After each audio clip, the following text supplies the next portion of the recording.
Salut à tous, aujourd'hui je vous parle un petit peu du vélo en famille, donc comment adapter un petit peu votre vélo si vous avez besoin de circuler avec des enfants et quel choix faire, voilà, qu'est-ce qui est conseillé, qu'est-ce qui est plus avantageux. Je suis pas du tout spécialiste, le vélo et moi on n'est pas super copains pour tout vous dire, mais c'est juste voilà pour vous donner quelques pistes de réflexion, peut-être qu'après si quelque chose vous intéresse vous creuserez un peu plus et vous en saurez largement plus que moi. D'ailleurs si vous êtes spécialiste, n'hésitez pas en commentaire à donner vraiment votre avis sur quelque chose que vous avez par exemple beaucoup utilisé. On commence par les sièges bébés, vous savez qu'on fixe à l'arrière des vélos, c'est la solution la plus chère, la moins chère, la plus simple, la plus évidente si jamais on n'a qu'un seul enfant. Si on n'a qu'un seul enfant, c'est vraiment assez classique de faire ce choix là et puis voilà, c'est un choix qui peut se comprendre pour une utilisation assez soit quotidienne mais courte, soit assez occasionnelle. Voilà, par contre, dès qu'on va vouloir faire des trajets un petit peu plus longs ou dès qu'on va commencer à avoir 2 enfants, on va pouvoir éventuellement réfléchir à une charrette à accrocher à l'arrière du vélo, du coup qui va être plus spacieuse, plus confortable. C'est quand même un petit peu plus cher, moi j'ai trouvé des prix en gros à partir de 70 €, c'est ça? Non, 100 €. Bon après il peut y en avoir des un peu moins chers mais apparemment c'est vraiment naze et il y en a des vraiment beaucoup plus chers qui forcément vont être beaucoup plus qualitatives. Il y a 2 sortes de modèles, il y en a certaines avec juste une roue devant et 2 roues derrière, d'autres avec 2 roues derrière. Bon franchement je pourrais pas vous détailler quel modèle est le mieux, mais ce que j'ai trouvé c'est un site, enfin un comparatif fait sur le site des petits baroudeurs dont je vous ai déjà parlé. Je vais vous le mettre en barre d'infos, vous allez voir que du coup ils détaillent vraiment les qualités de chaque charrette qu'ils ont analysée, et là pour le coup ça vous aidera peut-être à réfléchir à votre choix si vous êtes en réflexion sur l'achat d'une charrette. Si vous voulez juste en faire un petit peu pendant vos vacances, ça peut aussi se louer, j'ai trouvé pas mal de possibilités sur internet de louer des charrettes à la journée et ça coûte vraiment pas cher, c'est une dizaine d'euros à peu près. Souvent dans les campings, quand ils proposent des vélos, ils proposent aussi des charrettes. J'en ai testé une personnellement, ça s'est pas bien passé parce que mes enfants n'aiment pas ça, mais on avait des amis avec nous qui l'ont fait aussi et pour eux ça s'est très bien passé. Donc ça peut être un moyen très simple de circuler, par exemple voilà, en campagne, en bord de mer, n'importe, quand vous n'avez pas envie de prendre forcément votre voiture. Nous, ça s'est pas bien passé, je vous donne juste un peu mon avis sur le pourquoi. C'est parce que nos enfants ont horreur d'être accrochés de manière générale, mais en voiture c'est la même chose quoi. Ils s'habituent à l'idée parce qu'ils n'ont pas le choix, mais c'est vraiment pas plaisant pour eux. Donc dans la charrette, c'était pas agréable, d'autant que dans la voiture on a quand même un petit peu plus d'espace, un petit peu plus de confort. L'un de nous peut aller à côté d'eux, ils sont assez espacés, etc. Dans la charrette ils étaient tous les deux collés, autant vous dire que dès qu'il y en avait un qui bougeait un bras, ça gênait l'autre, enfin bon, la sangle ça n'allait jamais, enfin voilà, c'est pas le même confort qu'un siège auto quand même, donc même si on n'en a pas fait pendant très longtemps, pour nous c'était une expérience vraiment pas bonne. À vous de me dire vraiment en commentaire comment ça a été de votre côté, je pense que ça peut être riche parce que mon expérience à moi est sans doute assez différente de la vôtre, donc je compte sur vous pour réagir. Sachez au niveau des âges, que ce soit un siège bébé à l'arrière ou une charrette, que c'est mieux d'attendre quand même que les bébés sachent se tenir un petit peu assis quoi, qu'ils soient plus à l'aise et qu'ils soient pas en train de s'écraser. Après j'ai lu qu'il y avait des gens qui arrivaient à aménager un petit peu leur charrette avec un système de siège auto intégré, etc. Voilà, tout est peut-être possible si par exemple vous envisagez un grand voyage, je sais qu'il y a des gens qui font ça, un grand voyage avec vélo et charrette, voilà, pour parcourir un pays par exemple. À ce moment-là, bon bah sur pas mal de sites de voyageurs, vous pouvez trouver des astuces de gens qui ont déjà aménagé des charrettes pour voyager avec un enfant plus petit. C'est possible aussi. Et au niveau de l'âge maximum, souvent 3-4 ans ça commence à devenir un peu compliqué parce que l'enfant va commencer à être trop grand en fait pour le matériel et puis qu'il va commencer aussi à vouloir faire du vélo de lui-même. Alors là du coup on peut penser, certaines personnes le font, j'en ai déjà vu, j'ai jamais testé personnellement, certaines personnes laissent l'enfant faire du vélo sur une partie du chemin et utilisent ce qu'on appelle une barre tandem, donc qui coûte à peu près 70 € pour se raccrocher à leur vélo à eux et soulager l'enfant quand ça commence à devenir un peu trop fatigant pour lui quand il s'agit d'une balade.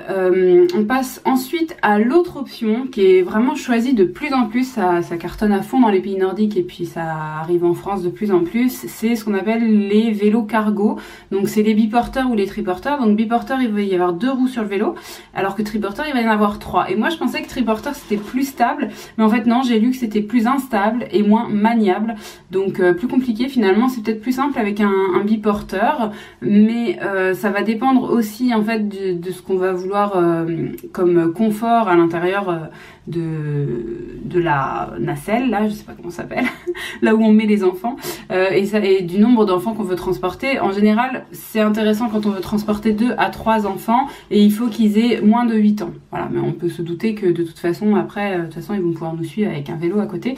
C'est intéressant quand même que sur des petits trajets, enfin c'est par exemple, c'est ce que je disais avant avec la charrette, de faire des grands voyages, c'est pas trop l'utilisation privilégiée du biporteur, ça va être plutôt sur des trajets inférieurs à 10 km, donc plutôt dans un usage quotidien en remplacement de la voiture. Il y a pas mal de comparatifs qui existent, voiture et biporteur, pour savoir au niveau coût financier en fait si c'est rentable, et apparemment ça le serait, mais moi je pense que ça dépend beaucoup de ce que vous en avez comme attente, parce que c'est pas du tout les mêmes contraintes quoi. Moi qui suis pas fan du vélo, je me verrais pas en plein hiver mettre mes enfants dans une carriole et partir comme ça sur un biporteur en étant sous la pluie, etc. Donc, et puis même à partir du moment où on commence à avoir un petit peu trop de bagages, pareil, c'est plus adapté.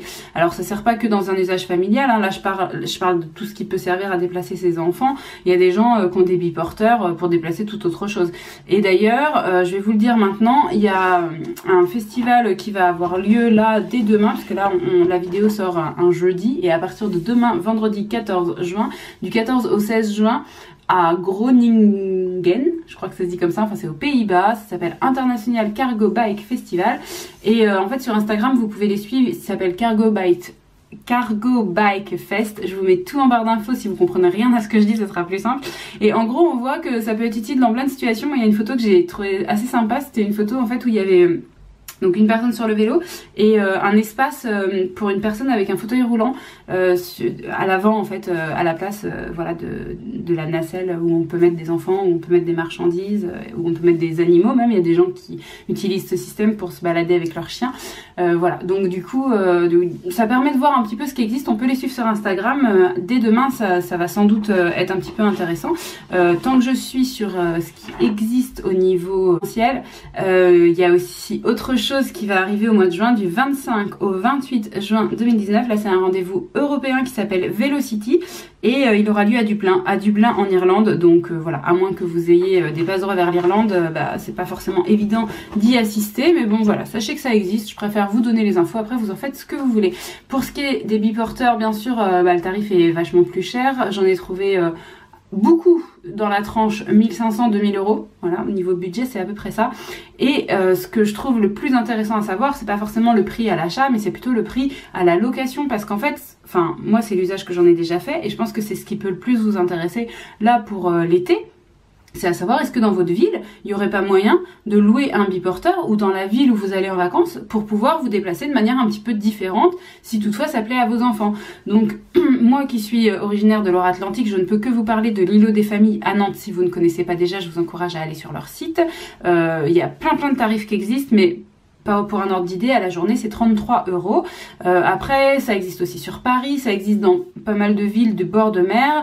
J'en ai trouvé aussi dans d'autres villes comme Strasbourg par exemple, qui a lancé un truc à partir de l'année 2018 spécial justement pour ce genre de demande de famille. Voilà, donc après à vous de vous renseigner dans votre secteur, et s'il y a des initiatives que vous estimez intéressantes pour les autres, pareil comme d'habitude, vous n'hésitez pas juste en dessous en commentaire, vous détaillez un peu, parce qu'il y a peut-être des gens de votre région qui sont intéressés par ce que vous avez l'habitude d'utiliser. Et je me dis que ça peut être sympa des fois à la location, ou même à 1 heure, à 2 heures, à une demi-journée, pour juste faire un petit tour avec les enfants d'une manière différente. Et je voulais vous souffler ça parce que voilà, cet été vous aurez peut-être envie à un moment de fonctionner différemment. Si toutefois le biporteur vraiment ça vous attire pas du tout, en bord de mer vous avez aussi des Rosalie qui existent. Je sais pas si tout le monde connaît, donc je vous le cite. Je vais pas développer parce que c'est vraiment là du coup un usage vraiment de loisirs, de vacances. Mais la Rosalie en gros c'est un genre de voiture à pédales dans laquelle on peut monter assez nombreux, parce que je crois qu'on peut être 8 adultes et 2 enfants au maximum, il me semble. Dites-moi si je me trompe. Je me suis pas spécialement renseignée sur les Rosalie, mais je voulais juste vous le citer parce que ça peut être aussi voilà, un moyen cyclable de se déplacer un peu différent pour cet été. J'espère que tout ça vous inspire comme d'habitude. Je suis vraiment pas spécialiste sur le sujet, mais j'avais envie juste de vous souffler bah voilà, cette possibilité peut-être pour organiser différemment vos week-ends ou vos séjours de vacances, puisque bah voilà, on arrive quand même dans une période de vacances. Et d'ailleurs, je vous l'annonce dès maintenant pour être sûr de ne pas oublier, vous savez qu'à partir du moment où on sera en été, à partir du moment où le 21 juin sera passé, il n'y aura plus qu'une seule vidéo sur cette chaîne par semaine. Là en ce moment il y en a 2, lundi et jeudi, et je vais garder celle du lundi. Donc tous les lundis vous aurez toujours une vidéo, mais le jeudi il n'y en aura plus pendant toute la période de l'été, puis ça reprendra à partir de l'automne. Voilà, chaque année je fais la même chose, enfin en tout cas depuis l'année dernière, et chaque année je ferai la même chose, parce que je me dis que l'été on est moins devant son ordinateur, moi je serai moins devant ma caméra aussi. Ça fait une petite pause pour tout le monde. Voilà, j'espère comme d'habitude que ça vous a plu. Si c'est le cas, vous n'oubliez pas mon petit pouce, pardon. Et quant à moi, je vous retrouve très vite dans une prochaine vidéo.